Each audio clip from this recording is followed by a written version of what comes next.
This was probably the best slalom session I've had in years. Sun, constant wind, relatively flat water, and being fully on the limit on my medium slalom gear. These are the sessions that made me fall in love with windsurfing in the first place. We're arriving at the spot and you can already see at the end of the road is the water. And there's a 0.7 sail just sailing by. Oh my god. And it's looking... Oh my god, it's gonna be freaking sick. It's gonna be freaking sick.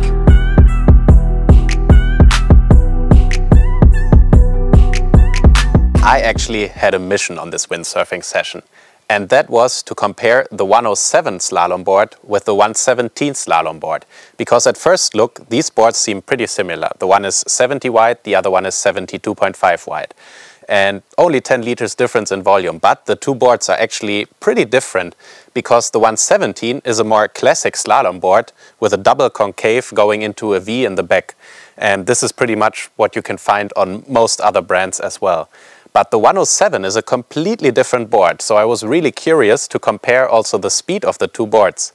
Because the 107, in contrast to the 117, doesn't have a double concave, it actually has a mono concave. And a mono concave, in theory, is the faster shape. But it's kind of a little bit more difficult to control in theory. Actually, in surfing, a lot of people use mono concave boards. So I was super curious to see, A, if there was enough control on the 107, and B, how it compares with the speed to the 117. So let's get into the action clip now. I'm starting off with the 117. Okay, I rigged up 7.1. Mario rigged up my 6.2. And then we have the whole Futurefly slalom range. Not all the boards, but we have here the 97, the 107, and the 117. So with the 117, the biggest one, I have a 37 Fine Finne. Mario on the 107 has a 36 Carpenter. And on the small one, we have a 32 Z. This is where we put the mast base. Man, what do you think? I think it's gonna be great. I think so too. Woohoo!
Testing is actually kind of hard for me because when I have fun, like in this session, which was super nice, I just keep going and going and I will not stop. And for testing, you basically just need to go out 3-4 runs and then head back in. So yeah, on this footage that you see here, I was surfing for 1.5 hours. And also just because everything just felt fantastic. The whole setup was working really, really smoothly. And I was hitting like faster and faster speeds each run. I managed on the 117 here to hit 36.2 knots. And that's pretty fast on a medium board with a 7.0. And yeah, on this more classic shape, I was having a lot of fun. I used a 37 fin in this session, but then in the end, I did manage to go onto Mario's 107 with a 36 fin. And this board was a whole nother world again.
So comparing these boards was super interesting because I didn't know before I was going on the water the difference between the shapes of the 117 and the 107 and that they would have completely different shapes.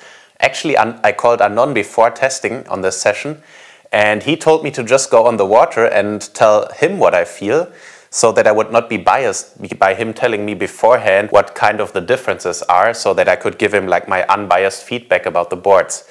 And I felt it as soon as I stepped on the 107 that this board just feels completely different to the 117. So the first feeling that I got when I was riding a few hundred meters with this board is that this board kind of doesn't fly away at all. It doesn't fly like uncontrollably through the air if you hit the gust, but it just keeps accelerating, honestly.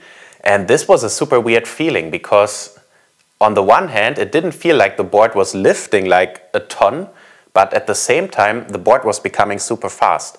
For the second part of the session, I actually had 5 knots less, but the top speed on the first run, where there was still the most wind, was still 36.1, so just 0.1 knots slower, but in 5 knots less wind.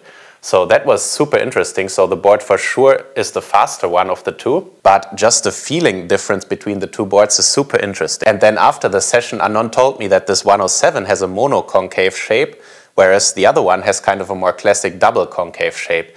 And of course the mono-concave shape is in theory the faster shape. But what Anon told me is that you need to be super precise with the boards in order to make this kind of shape work on a windsurfing board.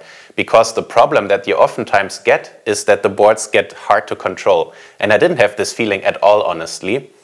And this also kind of explains the speeds that I've seen Tati and all the other team riders do on this board. Just this different shape, I think, allows you to go so much quicker, keep the board on the water, don't have this tail walking. And yeah, that's just my first impression because I need to do more testing. And I'm also not like a pro at testing, but for me this just was super interesting to compare the two boards that on the first look seem pretty similar, but then when you actually test them feel completely different.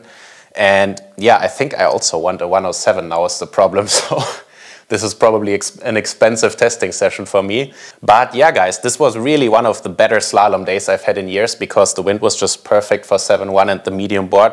And also with these kind of conditions like sun, warm, and then like the flat water, relatively flat water, it was just beautiful. So I really hope you enjoyed the footage. I think especially on the drone we got some nice shots. And if you like this kind of content or any windsurfing content, subscribe to the channel. I would really appreciate it. My goal is actually to grow to 10,000 subscribers this year. Let's see if we can make that happen. That would be super cool. And yeah, thanks to my Patreons, my sponsors. And I've got 2 more cool videos coming up from Sardinia. I'm actually back in Germany now. So yeah, I'll see you on the next one. And thanks for watching, guys. See you soon.